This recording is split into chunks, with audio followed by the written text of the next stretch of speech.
Hello guys, welcome back to my channel. आज जो है हम फाइनेंशियल मैनेजमेंट का नेक्स्ट टॉपिक करने जा रहे हैं। जो चैप्टर फर्स्ट हमने स्टार्ट किया था, nature and scope of financial management, उसका नेक्स्ट टॉपिक जो है वो है स्कोप ऑफ फाइनेंस फंक्शन, या फिर हम कह सकते हैं फंक्शंस ऑफ फाइनेंशियल मैनेजमेंट। ठीक है, दोनों में से कोई सी भी हेडिंग आए आपने यही लिखना है। ठीक है, मेनली 3 फंक्शंस होते हैं फाइनेंशियल मैनेजमेंट के, या फिर बेसिक स्कोप जो है फाइनेंशियल फंक्शन का वो ये होता है रेजिंग फाइनेंस, कि हमें फाइनेंस को क्या करना है, रेज करना है। Investing it in assets, asset के अंदर उसको इन्वेस्ट करना है। पहले तो आप फाइनेंस को अरेंज करोगे, फिर उसको इन्वेस्ट करोगे। And distributing the returns earned from the asset to shareholders, और जो हमें रिटर्न मिलेगा, ठीक है, जो भी हमें पैसा उस इन्वेस्टिंग के थ्रू मिलेगा वो सारा का सारा डिस्ट्रीब्यूट किसके अंदर करना है, शेयर होल्डर के अंदर। ठीक है, अब ये 3 जो फंक्शंस परफॉर्म किए जाते हैं, इन फंक्शंस का नाम क्या है, फाइनेंसिंग डिसीजन। पहले तो फाइनेंस डिसीजन लिया, रेस करा। दूसरा इन्वेस्टमेंट डिसीजन, इन्वेस्ट करा एसेट के अंदर। तीसरा अब जब हम शेयर होल्डर्स को डिस्ट्रीब्यूट करते हैं तो क्या होता है, डिविडेंड डिस्ट्रीब्यूट किया जाता है। तो यानी यहाँ पर डिविडेंड पॉलिसी डिसीजन लिए जाते हैं। यानी 3 तरह के डिसीजन जो हमने मेन पढ़े थे वही डिसीजन लिए जाते हैं अंडर द फंक्शंस। ठीक है, ये फंक्शंस परफॉर्म करते हैं, इन फंक्शंस के अकॉर्डिंग ये डिसीजन लिए जाएंगे। अब फंक्शंस क्या है फाइनेंशियल मैनेजमेंट के, determine the financial needs, financial need को डिटरमाइन करना, financing decision, investment decision, working capital decision, dividend policy decision, financial control and routine functions. ठीक है, अब देखो ये ना, अगर हो सके तो ये आप लोग जो हैं पॉइंट्स जो हैं ये फंक्शंस के, ये सीरीज वाइज ही लिखना है। ठीक है, इधर उधर मत करना, क्योंकि अगर आप फाइनेंशियल नीड को डिटरमाइन करोगे तभी फाइनेंशियल डिसीजन लोगे। उसके बाद उसके लिए आप इन्वेस्टमेंट करोगे, इन्वेस्टमेंट करने के बाद आपने ये भी देखना है कि वर्किंग कैपिटल क्या हमारी सही है। अगर मैं इतना इन्वेस्ट कर दूं तो मेरे पास वर्किंग कैपिटल की जो रिक्वायरमेंट्स हैं वो हैं या नहीं है। ठीक है, डिविडेंड पॉलिसी डिसीजन देखा जाएगा, फिर फाइनेंशियल कंट्रोल रखा जाएगा, फिर रूटीन फंक्शन यानी रूटीन चेकिंग की जाएगी। तो ये जो फंक्शंस है ना, ये आपको स्टेप बाय स्टेप ही लिखने हैं। क्लियर है? अब देखो, डिटर्मिनेशन द फाइनेंशियल नीड्स, जो फर्स्ट टास्क होता है फाइनेंशियल मैनेजमेंट का वो क्या होता है कि एस्टिमेट करना, या फिर हम कह सकते हैं डिटरमाइन करना financial requirement of the business, business को कितना फाइनेंस चाहिए ये डिटरमाइन करना सबसे पहला टास्क होता है फाइनेंशियल मैनेजमेंट का। दूसरा है फॉर दिस पर्पस, इस पर्पस के लिए जो शॉर्ट टर्म या फिर हमारे लॉन्ग टर्म नीड्स होती हैं बिजनेस की, आर एस्टिमेटेड सेपरेटली। इसमें आपको चाहे लॉन्ग टर्म की नीड चाहिए या शॉर्ट टर्म की नीड चाहिए, इन सबको अलग अलग सेपरेटली डिटरमाइन करोगे। ठीक है, ये मेन पर्पस छुपा होता है कि हमें देखना है कि हमें शॉर्ट टर्म रिक्वायरमेंट कितनी है और लॉन्ग टर्म रिक्वायरमेंट कितनी है। जब हम डिटरमाइन करते हैं, while determining the financial needs of the financial management, various factors are considered. जब जो फाइनेंशियल मैनेजमेंट है या जो फाइनेंशियल मैनेजर जो इसको डिसाइड करेगा, डिटरमाइन करेगा कि हमें कितनी फाइनेंशियल नीड है, तो उस टाइम पर वो कुछ फैक्टर्स को भी कंसीडर करता हुआ चलेगा, लाइक हमारे नेचर ऑफ बिजनेस क्या है, उनकी पॉसिबिलिटीज़ क्या हैं, ठीक है, एसेट्रा। फिर है फाइनेंसिंग डिसीजन, अब फाइनेंसिंग डिसीजन लिया जाएगा। अब ये जो फंक्शन है वो रिलेटेड है रेजिंग ऑफ फाइनेंस से, कि आप अपना फाइनेंस किस किस डिफरेंट सोर्सेज से ले सकते हो। इस पर्पस के लिए जो फाइनेंशियल मैनेजर है वो ये डिटरमाइन करेगा कि कितना प्रोपोर्शन डेट से लिया जाएगा और कितना प्रोपोर्शन इक्विटी से लिया जाएगा। अगर दूसरे शब्दों में कहा जाए तो इसका मतलब है कितने फंड्स आप लोन से रेज करोगे और कितने फंड्स आप शेयर होल्डर से लोगे, यानी शेयर्स वगैरह इशू करके अरेंज करोगे। जो ये डेट जो है आपका और हमारा जो इक्विटी है, इन दोनों का जो मिक्सिंग होता है, उस मिक्सिंग को क्या कहते हैं, फर्म्स कैपिटल स्ट्रक्चर या फिर लेवरेज। क्या कहोगे, फर्म्स कैपिटल स्ट्रक्चर या फिर लेवरेज। ठीक है, नेक्स्ट देखो इन्वेस्टमेंट डिसीजन। इन्वेस्टमेंट डिसीजन जो है उसको हम कैपिटल बजटिंग डिसीजन भी बोलते हैं, ठीक है, कैपिटल बजटिंग भी बोलते हैं। और ये किससे रिलेटेड होता है कि आपने ये सिलेक्ट करना है कि लॉन्ग टर्म एसेट्स या फिर किसी प्रोजेक्ट में अगर हम इन्वेस्टमेंट करते हैं तो हमें कितना रिटर्न मिलेगा, ये चेक किया जाता है कैपिटल बजटिंग में कि वो प्रोजेक्ट क्या बिजनेस के लिए बेनिफिशियल है या फिर नहीं है, ठीक है। तो प्रोजेक्ट्स को देखा जाता है यहाँ पे कैपिटल बजटिंग के अंदर। फिर नेक्स्ट पॉइंट है कि जो लॉन्ग टर्म एसेट्स हैं, जो कि एसेट्स बेनिफिट हो सकती हैं आने वाले फ्यूचर में, उनमें इन्वेस्टमेंट कर दी जाएगी, ठीक है। तो इन्वेस्टमेंट डिसीजन किससे रिलेटेड है कि आप जो प्रोजेक्ट है या कोई एसेट आप परचेज कर रहे हैं, यानी बिजनेस जो भी एसेट परचेज कर रहा है वो पहले ये देखेगा कि उस एसेट को परचेज करने से मुझे कितना रिटर्न मिलेगा, कितना रिस्क होगा, या फिर किसी प्रोजेक्ट में अगर मैं पैसा लगा रहा हूँ, इन्वेस्ट कर रहा हूँ, तो उस प्रोजेक्ट में मुझे कितना रिटर्न मिलेगा और मुझे कितना रिस्क होगा। ये सब डिसीजन लिए जाते हैं। इनको पहले चेक किया जाता है कि कितना रिटर्न और रिस्क होगा। अगर रिटर्न कम भी है लेकिन अगर रिटर्न रिस्क कम है और रिटर्न भी कम है तो भी चलेगा, लेकिन रिस्क बहुत ज़्यादा है और रिटर्न फिर ज़्यादा है, तो वो ये देखेंगे कि उनके पास मैनेज करने के लिए पैसे हैं, फाइनेंस है, कि अगर रिस्क ज़्यादा होगा तो भी वो मैनेज कर पाएंगे अपनी फर्म को, तो वो उस हिसाब से डिसीजंस लेंगे। क्लियर है। नेक्स्ट है वर्किंग कैपिटल डिसीजंस। ये जो है कंसर्न है with the management of current asset, कि करंट एसेट को किस तरह से मैनेज किया जाएगा। It is an important function of financial management. ये जो है फाइनेंशियल मैनेजमेंट का सबसे ज़्यादा इंपॉर्टेंट फंक्शन है। क्यों? क्योंकि फाइनेंशियल मैनेजमेंट का जो फंक्शन है ना, short term survival of business के लिए इंपॉर्टेंट है। यानी करंट एसेट क्या है? शॉर्ट टर्म एसेट्स हैं। अब ये जो शॉर्ट टर्म एसेट है, अब ये शॉर्ट टर्म एसेट बिजनेस के डे टू डे के एक्सपेंसेस को मीट आउट करने के लिए होती है, ठीक है। डे टू डे किस तरह से बिजनेस को मैनेज किया जाएगा तो ही हम लोग आगे अपना बिजनेस लॉन्ग रन में मैनेज कर पाएंगे। तो ये बहुत ज़्यादा इंपॉर्टेंट डिसीजन होता है या फंक्शन होता है। Current asset should be manage in such a way that the investment in current asset is neither inadequate nor unnecessary funds are locked up in current asset. यानी करंट एसेट को इस तरह से मैनेज किया जाना चाहिए कि अगर हम करंट एसेट में इन्वेस्टमेंट कर रहे हैं तो वो इनएडिक्वेट भी नहीं होनी चाहिए, यानी कि कमी भी नहीं आनी चाहिए उस एसेट के अंदर, और ना ही ज़्यादा बढ़ोतरी होनी चाहिए, यानी अननेसेसरी फंड्स भी नहीं होने चाहिए जो आइडियल फंड्स होते हैं, बचे कुचे फंड्स। सरप्लस भी नहीं होना चाहिए ज़्यादा, और ज़्यादा कमी भी नहीं होनी चाहिए। क्लियर है। नेक्स्ट है डिविडेंड पॉलिसी डिसीजन। जो फाइनेंशियल मैनेजमेंट है वो डिसाइड करते हैं कि किस प्रोपोर्शन में प्रॉफिट को डिस्ट्रीब्यूट किया जाना चाहिए as dividend among shareholders. किसको डिस्ट्रीब्यूट करते हैं प्रॉफिट का हिस्सा? शेयर होल्डर्स को। और उस प्रॉफिट के हिस्से को जब डिस्ट्रीब्यूट करते हैं तो उसका क्या नाम दे देते हैं? डिविडेंड का। अब कितना प्रोपोर्शन, अब इस डिविडेंड पॉलिसी डिसीजन में ये देखा जाएगा कि कितना प्रोपोर्शन जो है फर्म या हम कह सकते हैं ऑर्गेनाइजेशन या फिर बिजनेस जो है वो शेयर होल्डर्स को देगा, कितना प्रोपोर्शन, और कितना प्रोपोर्शन अपने पास रिटेन रखेगा बिजनेस के अंदर, ठीक है। फॉर दिस पर्पस जो फाइनेंशियल मैनेजमेंट है should consider various factors like dividend stability, bonus shares and cash dividend. इसके लिए वो क्या करेगी? बहुत सारे फैक्टर्स को देखेगी। फाइनेंशियल मैनेजमेंट कौन कौन से फैक्टर को देखेगी? डिविडेंड स्टेबिलिटी, क्या डिविडेंड स्टेबल है, हर साल उतना ही हम लोग रख रहे हैं, ठीक है। बोनस शेयर और कैश डिविडेंड, इन सारे फैक्टर्स को कंसीडर करेगी, उसके बाद ही डिविडेंड को डिस्ट्रीब्यूट करेगी। नेक्स्ट है financial control. The establishment and use of financial control devices is an important function of financial management.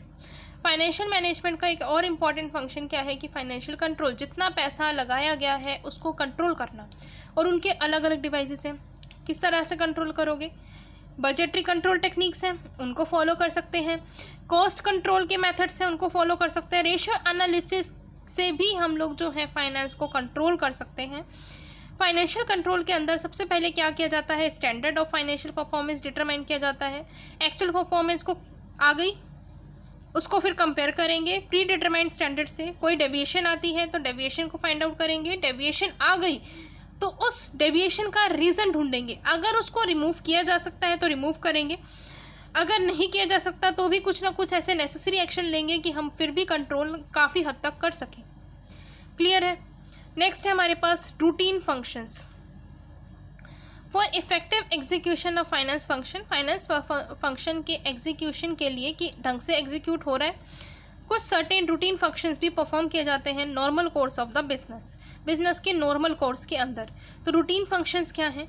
Supervision of cash receipts and payment and safeguarding of cash balance, यानी आप जो भी वहाँ पे management है वो क्या करेगा, जितनी भी कैश रिसिप्ट्स आई हैं या कैश पेमेंट्स हुई हैं उनको सुपरवाइज करेगा, यानी चेक करेगा, और ये भी ध्यान रखेगा कि हमारे पास जितना कैश बैलेंस है उसको सेफ भी रखा जा सके। क्लियर है? फिर दूसरा पॉइंट है opening bank account and manage them, bank account open करेंगे और उनको मैनेज करना। Safeguarding of security, insurance policies and other valuable documents, इन सिक्योरिटीज़ को, सिक्योरिटी अगर बिजनेस ने परचेज करी हैं तो उनको सेव रखना, इंश्योरेंस पॉलिसी को सेव रखना, और कुछ वैल्यूएबल अगर डॉक्यूमेंट्स हैं उनको भी सेव रखना। ठीक है, ये भी एक रूटीन फंक्शन में ही आएगा। Maintaining records and preparation of reports, record maintain रखना, और अगर किसी भी तरह की रिपोर्ट्स की ज़रूरत है तो उनको भी मेंटेन करके रखना, प्रिपेयर करके रखना। Establishing a proper system of internal audit, internal audit का एक प्रॉपर सिस्टम भी मेंटेन रखना। क्लियर है कि पहले से ही अगर हम इंटरनल ऑडिट करके चलेंगे तो ऑडिटिंग में ये होगा कि कोई दिक्कत ही नहीं आएगी, और जो ऑडिटर आया है वो हमें कौन सी रिपोर्ट देगा, अनक्वालिफाइड रिपोर्ट इशू करेगा, जिससे हमारी बिजनेस की रेपुटेशन भी बढ़ेगी। अब अनक्वालिफाइड रिपोर्ट क्या होता है? जिस टाइम पर ऑडिटर को ये लगता है कि सारी ट्रांजैक्शन बिल्कुल सही है, किसी तरह की कोई फ्रॉड नहीं है, कोई ओमिशन नहीं है, ठीक है, तो उस केस में वो अनक्वालिफाइड रिपोर्ट इशू करता है, जिसकी वजह से जो बिजनेस है उसकी गुडविल और रेपुटेशन भी इंक्रीज होती है। नेक्स्ट है ऑब्जेक्टिव और goals of financial management. Financial management का क्या गोल है, क्या ऑब्जेक्टिव है? तो मेन ऑब्जेक्टिव जो है फाइनेंशियल मैनेजमेंट का यही होता है कि इफ़ेक्टिव पॉलिसीज़ को फॉर्मुलेट करना, किसके रिगार्डिंग? प्रोक्योरमेंट यानी arrangement of funds, investment of funds, financing of funds and dividend policy के रिगार्डिंग। हम पूरे चैप्टर में यही पढ़ रहे हैं, हमने क्या करना है, फंड्स को अरेंज करना है, उनको इन्वेस्ट करना है, उन फंड्स की फाइनेंसिंग देखनी है, डिविडेंड पॉलिसी के डिसीजंस लेने हैं, तो यही मेन उनका ऑब्जेक्टिव होता है। ठीक है, ये मेन है। ठीक है, the main point of concern का जो मेन पॉइंट होगा किसी भी बिजनेस का वो ये होगा to serve the interest of the owners of the business to maximum extent, कि उनके जो बिजनेस के जो ओनर्स हैं ना उनको मैक्सिमम बेनिफिट मिल सके। ठीक है, उनका इंटरेस्ट बचा रहे। अगर उनको बेनिफिट ही नहीं मिलेगा तो वो ओनर्स क्या करेंगे, अपना पैसा निकाल के चले जाएंगे, वो शेयर होल्डिंग ही अपनी ख़त्म कर देंगे। तो शेयर होल्डिंग ख़त्म ना हो, उनका इंटरेस्ट बना रहे बिजनेस के अंदर, तो वो क्या करते हैं, उनको मैक्सिमम बेनिफिट्स प्रोवाइड करते हैं। अब इन मैक्सिमम बेनिफिट्स में दो अप्रोचेस आती हैं। पहली अप्रोच है प्रॉफिट मैक्सिमाइजेशन अप्रोच। ये ऑब्जेक्टिव्स जो है ना इसके ऊपर काफ़ी बार क्वेश्चन आता है, कई बार प्रॉफिट मैक्सिमाइजेशन पूछ लेता है। प्रॉफिट मैक्सिमाइजेशन जो अप्रोच है ना, अगर आप लोगों की डीके गोयल की बुक है तो उसमें तो अप्रोच ये ठीक दे रखी है, आपका क्वेश्चन आराम से पूरा हो जाएगा। लेकिन वेल्थ मैक्सिमाइजेशन अगर कई बार क्या होता है कि ये अलग अलग पूछ लेते हैं सेपरेट, यानी किसी टाइम तो वेल्थ मैक्सिमाइजेशन के बारे में ही पूछ लिया, उसी को बोल दिया कि डिटेल एक्सप्लेन कर दो, कभी प्रॉफिट मैक्सिमाइजेशन को ही बोल दिया डिटेल एक्सप्लेन कर दो। अगर वो प्रॉफिट मैक्सिमाइजेशन का पूछ लेते तो कोई प्रॉब्लम नहीं आती किसी भी स्टूडेंट को, क्योंकि उसमें मैटर ठीक दे रखा है डीके गोयल की, अगर आपके पास बुक है तो। लेकिन अगर वेल्थ मैक्सिमाइजेशन आ जाता है तो डीके गोयल की बुक में उतना मैटर नहीं दे रखा। क्लियर है? तो वो मैटर मैं यहाँ पर आपको दे रही हूँ कि आपका क्वेश्चन आराम से कंप्लीट हो जाए।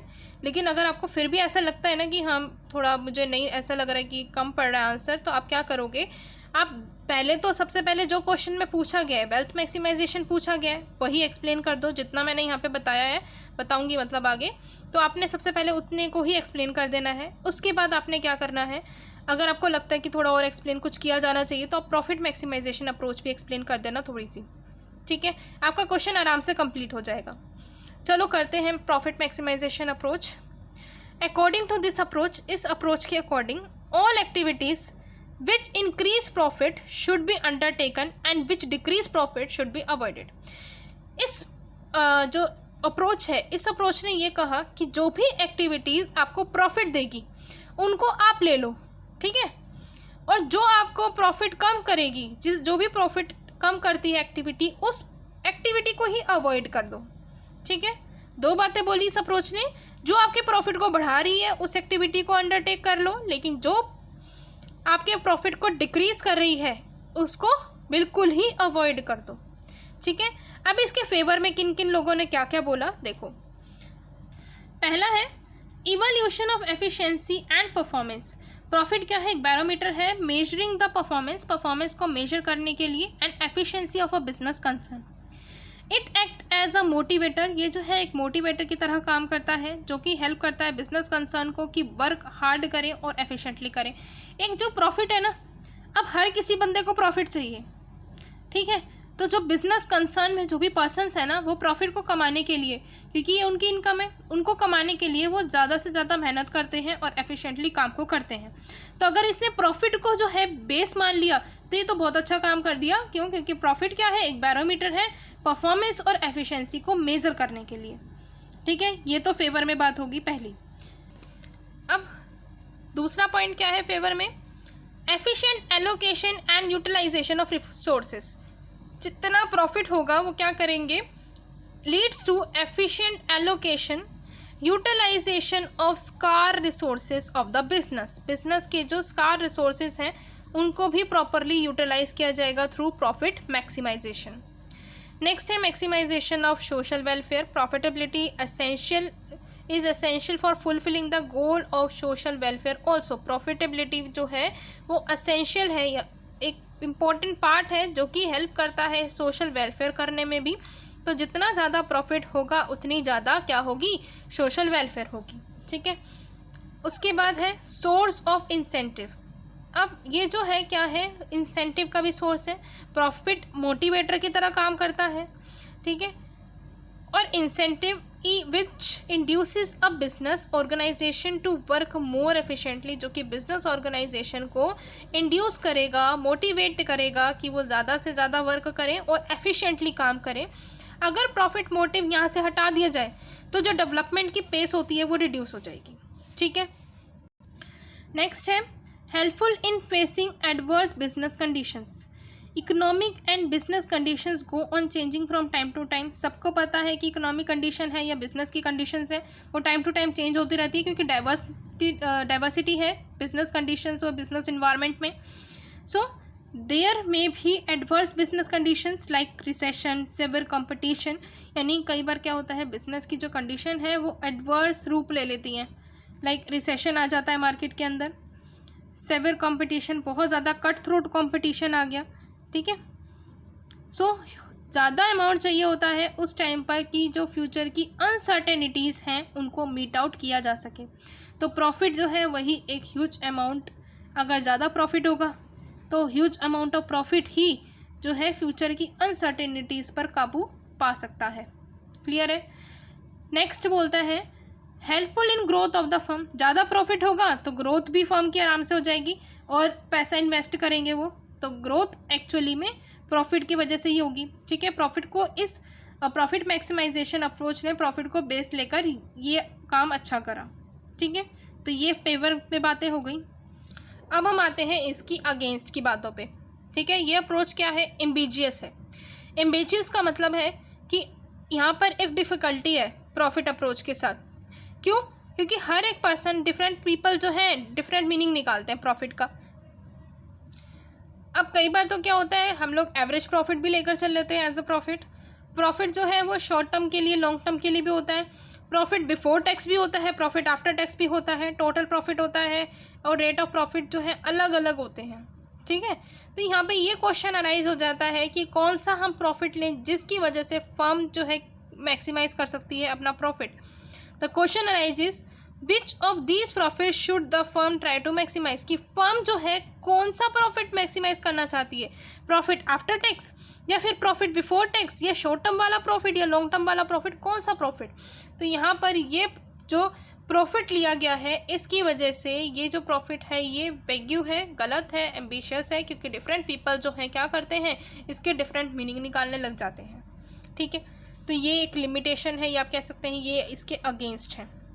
नेक्स्ट है ignorance the time value of money. अब इसने टाइम वैल्यू ऑफ मनी को भी इग्नोर कर दिया। अब टाइम वैल्यू ऑफ मनी का मतलब क्या होता है कि ये कहते हैं कि जो भी कैश आज रिसीव हो रहा है, टुडे रिसीव हो रहा है, वो ज़्यादा इंपॉर्टेंट है जो कि same after some time receive हो।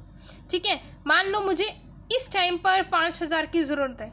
ठीक है, लेट्स टेक एन एग्जाम्पल, इस टाइम पर मुझे चाहिए, लेकिन मुझे वो 10 दिन बाद मिले, क्या वो मेरे लिए प्रॉफिटेबल होगा? मुझे चाहिए आज था, मुझे सामान आज खरीदना था, मुझे 10 दिन बाद रिसीव हो रहा है, तो वो मेरे लिए प्रॉफिटेबल नहीं होगा।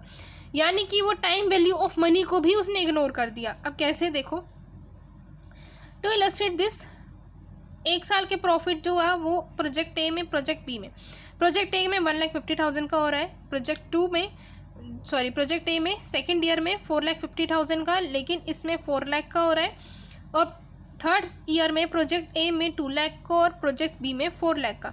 टोटल प्रॉफिट देखा जाए तो 8-8 लाख है दोनों का। ठीक है, अब देखो टोटल प्रॉफिट जो है दोनों प्रोजेक्ट का सेम है, 3 ईयर्स के अंदर दोनों प्रोजेक्ट का सेम है 8 लाख रुपए। लेकिन अगर हम प्रॉफिट मैक्सिमाइजेशन की अप्रोच को अडॉप्ट करें तो दोनों प्रॉफिट इक्वली ही कंसीडर किए जाएंगे कि दोनों ही प्रॉफिटेबल है हमारे लिए। लेकिन अगर देखा जाए तो जो प्रोजेक्ट ए है वो अर्न कर रहा है higher profit in earlier years and hence is more profitable in terms of time value of money. देखो प्रोजेक्ट ए जो है ये हमारा, मान लो ये वाला ईयर चल रहा है। ठीक है, अब पिछले ईयर में प्रोजेक्ट ए ने 4,50,000 रुपीज़ कमाए थे और इसने कितने कमाए, 4 लाख, और नेक्स्ट में भी 4 लाख कमा रहा है, लेकिन वो 50,000 में उस दूसरे साल में यूज़ कर सकती थी अपने बिजनेस में और कुछ नया कर सकती थी। ठीक है, तो यानी इसने टाइम वैल्यू ऑफ मनी को इग्नोर कर दिया। वो प्रोजेक्ट बी को भी इक्वल लेकर चल रहा है और प्रोजेक्ट ए को भी इक्वल लेकर चल रहा है, जबकि टाइम वैल्यू ऑफ मनी के अकॉर्डिंग प्रोजेक्ट ए जो है वो ज़्यादा बेनिफिशियल था। ठीक है, नेक्स्ट है ignores risk factor. Risk factor ignore करते हैं। ये जो अप्रोच है ये इग्नोर करती है risk associated with the earnings. मान लो कोई 2 फर्म्स हैं having the same total expected earnings, दोनों की अर्निंग सेम है, बट अगर कोई अर्निंग एक फर्म की फ्लक्चुएट होती रहती है considerably as compare to other, तो it will be more risky, बहुत ज़्यादा रिस्क हो जाएगा उसमें। तो इसने ये तो बताया नहीं, इसने बस ये बोला जिसमें प्रॉफिट ज़्यादा है, जिसमें प्रॉफिट इंक्रीज हो रहा है उस एक्टिविटी को तो ले लो, और जिसका प्रॉफिट डिक्रीज हो रहा है एक्टिविटी का उस प्रॉफिट को छोड़ दो, अवॉइड कर दो। लेकिन इसने रिस्क फैक्टर ही नहीं बताया। अगर मान लो वो प्रॉफिट जो है बार बार फ्लक्चुएट हो रहा है, चेंज होता जा रहा है, तो उसमें तो रिस्क ज़्यादा है, कभी लॉस भी हो सकता है। लेकिन कोई प्रॉफिट अगर स्टेबल चल रहा है, अर्निंग स्टेबल चल रही हैं, तो उसमें रिस्क फैक्टर कम होगा। ठीक है, इन्वेस्टर इन जनरल क्या चाहते हैं, वो किसको प्रेफरेंस देते हैं, फॉर अ लेस इनकम, चाहे लेस इनकम हो लेकिन लेस रिस्क होना चाहिए। लेकिन इस अप्रोच ने इसके ऊपर कोई भी अटेंशन डाला ही नहीं। क्लियर है। नेक्स्ट है इग्नोर फ्यूचर प्रॉफिट। अब इसने फ्यूचर प्रॉफिट को भी इग्नोर कर दिया। कैसे, this approach ignore the future profit, the business is not solely run with the object of maximizing immediate profit. Business जो है कभी भी, आपने ये सुना होगा, बिजनेसमैन क्या चाहता है कि मैं आगे भी अच्छे प्रॉफिट्स को अर्न करूं, वो फ्यूचर के लिए भी काम करता है। इसने प्रेजेंट इमीडिएट प्रॉफिट्स का तो बता दिया, लेकिन जो फ्यूचर में आने वाले प्रॉफिट्स हैं, ग्रोथ है, उसको तो इम्फेसिस इसने दी ही नहीं, इंपॉर्टेंस दी ही नहीं। क्योंकि कुछ फर्म्स क्या करती हैं, ज़्यादा इम्फेसिस देती हैं ग्रोथ ऑफ सेल की, आगे फ्यूचर में उनकी सेल इंक्रीज हो, तो फ्यूचर के प्रॉफिट्स, फ्यूचर की जो चीज़ें हैं उसने इसको इग्नोर कर दिया इस अप्रोच ने। फिर नेक्स्ट है ignore social obligation of business. अब इसने सोशल ऑब्लिगेशंस जो हैं बिजनेस की उसको भी इग्नोर कर दिया। यानी इसने ये वेरियस जो सोशल ग्रुप्स हैं उनके लिए तो कुछ बताया ही नहीं, वर्कर्स के लिए कुछ भी नहीं बताया, कंज्यूमर के लिए कुछ भी नहीं बताया, सोसाइटी या गवर्नमेंट के लिए नहीं बताया।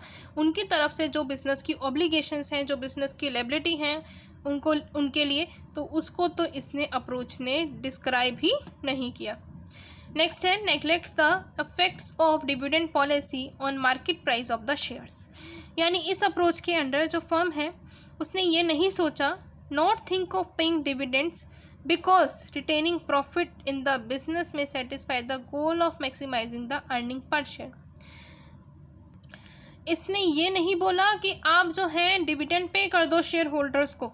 इस अप्रोच ने ये नहीं बताया कि कितना डिविडेंड वगैरह पे करना चाहिए। क्यों? क्योंकि अगर हम अपने पास प्रॉफिट रिटेन रख लेंगे, सारा प्रोपोर्शन ही हमने प्रॉफिट का अपने पास रख लिया, तो वो हम अच्छी और जगह इन्वेस्ट कर लेंगे, उससे क्या होगी, ग्रोथ भी होगी बिजनेस की, और ज़्यादा प्रॉफिट बढ़ेगा। तो उनका एक्चुअल में जो मैक्सिमाइजेशन था ना, वो तो इससे कंप्लीट हो गया प्रॉफिट रिटेन करने से, लेकिन शेयर होल्डर्स को तो डिविडेंड मिला नहीं, तो इसने उस डिविडेंड पॉलिसी को ही नेग्लेक्ट कर दिया, उसी को ही हटा दिया, उसके इफेक्ट को ही हटा दिया। तो ये अप्रोच के क्या हैं, आर्ग्यूमेंट्स हैं, कुछ अगेंस्ट के, हमने फेवर के भी कर लिए हैं। ठीक है, अब जो हमारी वेल्थ मैक्सिमाइजेशन अप्रोच है वो हम करेंगे नेक्स्ट वीडियो में। सो मिलते हैं नेक्स्ट वीडियो में, बाय बाय।